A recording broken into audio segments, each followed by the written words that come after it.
안녕하십니까 여러분, 상속의 신 우광일 변호사입니다. 여러분, 제가 유류분을 많이 청구도 해봤었고 또 수많은 사건을 방어하기도 해봤는데요, 이번 영상에서는 제가 직접 받은 판결문들을 살펴보면서 유류분 소송에서 승소할 수 있는 비법 7가지를 알아보도록 하겠습니다. 첫 번째는 소멸시효를 반드시 잘 체크해야 됩니다. 울산지방법원 판결이고요, 유류분에는 1년짜리와 10년짜리 두 가지 소멸시효가 있습니다.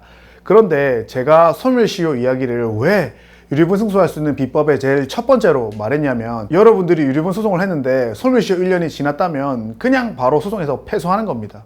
유류분액이 얼마인지 부족액이 얼마인지 계산할 필요도 없어요. 그까지 가지도 않고 앞단에서 바로 패소하게 된다는 겁니다. 유류분 소송에서 피고가 소멸시효 1년이 지났다는 주장을 하면 거의 모든 판결문에서 앞단에서 소멸시효 1년이 지났는지 안 지났는지에 대해서 판단을 해줍니다. 왜냐하면 판사님 입장에서도 이게 1년이 지났으면 뒤에 걸 계산할 필요가 없거든요. 이 판결은 제가 유류분 소송을 당한 피고를 대리했고요, 제가 소멸시효 1년이 지났음을 주장 및 입증을 했고 재판부에서 인정을 해주셨습니다. 그래서 100% 원고 패소로 결정이 난 사건입니다. 소멸시효가 지났다는 점에 대한 입증 책임은 주장하는 사람에게 있습니다. 그러면 당연히 피고 쪽에서 소멸시효 지났음을 주장할 테니까 피고 쪽에서 주장을 해야 되고 입증을 해야 됩니다. 그런데 그 입증 책임의 강도가 여러분들이 생각하는 것보다 더욱더 강력한 입증이 필요합니다. 어머니가 알고 있었는데요, 누나 형들이 봤는데요, 우리 아버지가 그렇게 말했는데요, 이런 거 가지고는 인정이 되지 않으니까 소멸시효 1년을 소송해서 주장하기 위해서는 상속 전문 변호사와 여러분이 가진 증거를 한번 잘 판단해서 주장 여부를 선택하셔야 됩니다. 두 번째는 매매 형식의 증여입니다. 이 판결은 부산지방법원 판결입니다. 매매 형식의 증여가 뭐냐면,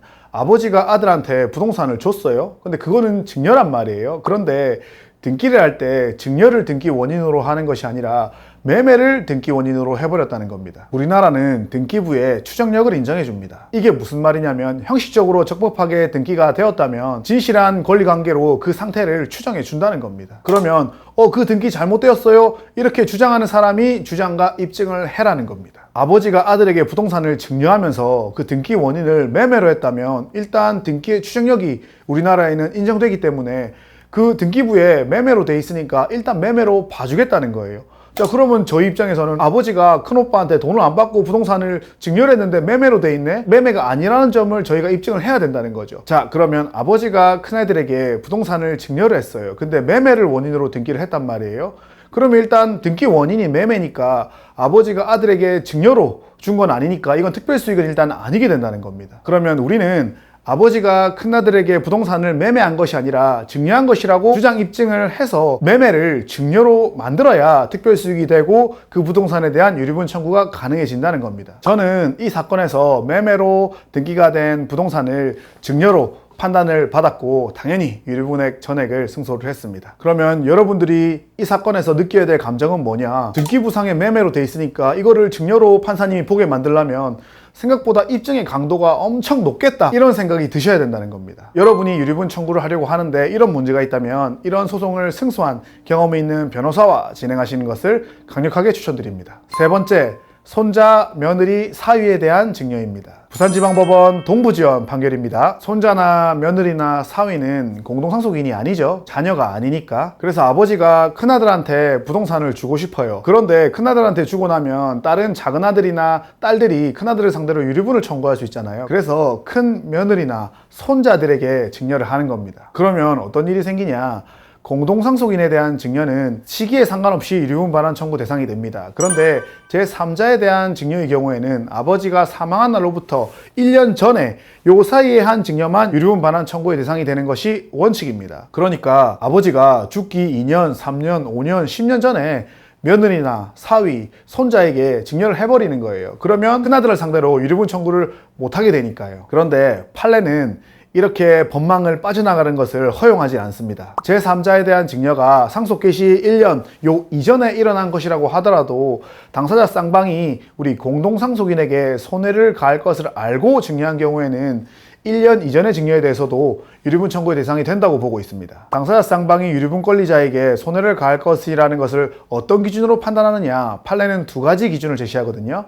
첫 번째는 주는 재산이 남아있는 재산보다 큰 경우입니다. 그런 상황에다가 주는 아버지가 상속 개시 시까지 재산이 증가할 가능성이 없다는 점을 예견할 수 있었다면 이 두 가지 조건이 만족이 된다면 유류분권자에게 손해를 가할 가능성을 알고 중요했다고 보는 겁니다. 제가 받은 이 판결은 할아버지가 사망하시기 4년 전에 손자에게 증여를 한 사건이었습니다. 그렇지만 제가 아까 알려드린 판결을 인용을 하면서 두 가지 조건을 입증하는데 굉장히 애를 썼습니다. 그리고 저희는 승소 판결을 받았습니다. 결국 이 사건도 예외 사건이잖아요. 예외를 하려다 보면은 여러분들이 법적 논리를 아는 상속 전문 변호사를 찾아오는 것도 중요한데요. 논리뿐만 아니라 입증의 강도가 어디까지 해야 되는지, 또 어떤 입증을 해야 되는지 그까지 고민이 되어야 된다는 겁니다. 그래서 여러분들이 이런 상황에 계시다면 반드시 상속 전문 변호사의 도움을 받으시는 것을 추천드립니다. 네 번째는 추적을 할 수 없게 현금이나 수표를 준 경우입니다. 이 판결은 부산지방법원 동부지원 판결입니다. 여러분, 제가 자신있게 말씀드리는 게 사라진 돈 찾는 거는 제가 전문 아닙니까? 아버지가 큰아들에게만 현금 따발과 수표를 주면 당연히 특별수익에 해당하겠죠. 그런데 수표는 추적하기가 쉽습니다. 그러니까 이번 영상에서는 현금 추적에 대해서만 간략하게 설명해 드리겠습니다. 여러분들이 형을 상대로 소송을 하면서 아버지가 10억을 형한테 현금으로 줬다던데요? 그거 엄마가 저한테 그랬어요.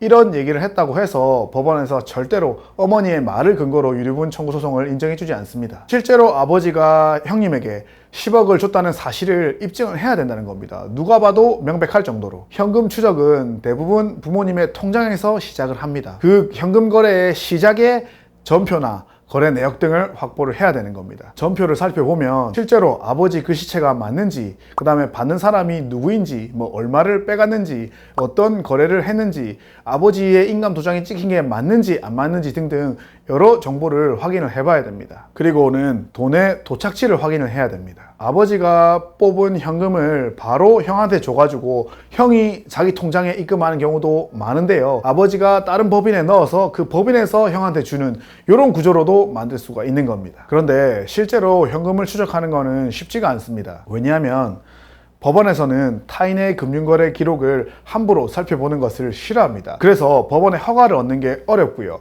법원의 허가를 얻었다고 하더라도 그러면 어떤 거래, 어떤 은행, 어떤 금융기록을 봐야 되는지가 특정하기가 쉽지가 않습니다. 그래서 많은 자료들을 토대로 돈이 어디서 출발해서 결국 도착지가 어딘지에 대해서 여러분들의 가설과 근거를 세우시고 그것들을 근거로 법원에 신청을 해서 돈의 흐름을 추적해 나가셔야 된다는 겁니다. 저희가 승소한 이 사건은 아버지의 통장에서 나간 현금이 아들의 사업자금으로 쓰이고 주택구입비로 사용되었다는 사실을 입증했습니다. 표로 깔끔하게 정리해서 제출을 했고 법원에서도 저희가 제출한 표 거의 그대로 똑같이 인정을 해주셨습니다. 여러분, 부모님의 돈이 사라졌습니까?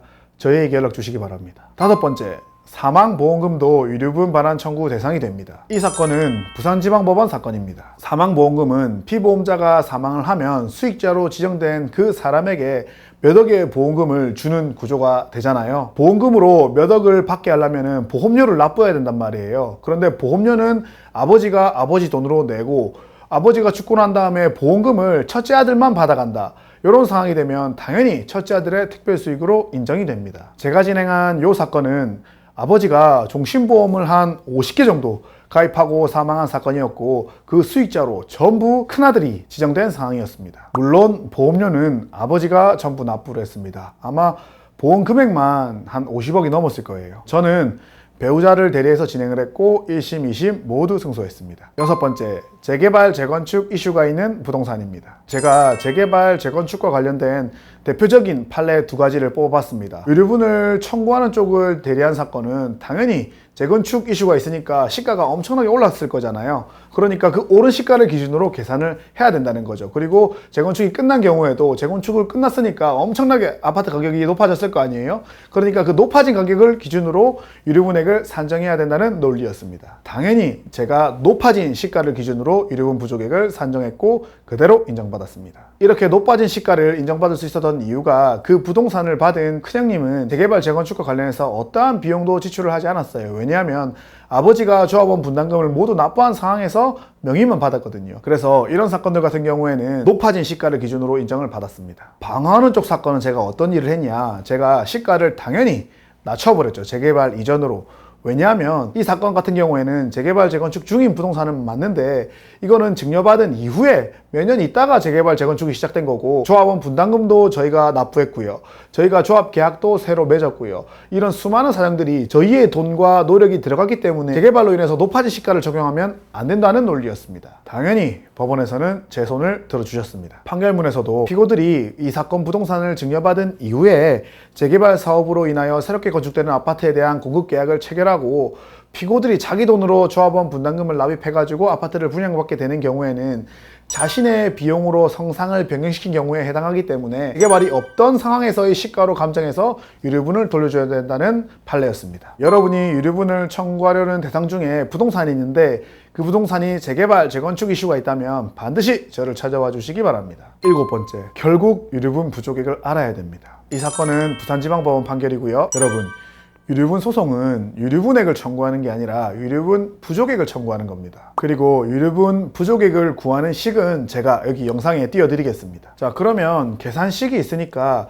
여러분들이 소송을 하거나 아니면 소송을 당했다면 예상을 해볼 수가 있습니다. 유류분 부족액이 얼마일지에 대해서. 이러한 예상 없이 그냥 소송을 제기하면 어떤 일이 발생할까요? 이 판결에서처럼 유류분 부족액 계산해봤는데 부족액이 없네? 너 패소. 이런 판결이 나옵니다. 여러분이 유류분 소송을 생각하고 계시다면 당연히 이긴다고 생각하지 마시고 유류분 부족액이 얼마인지를 미리 예상할 수 있어야 됩니다.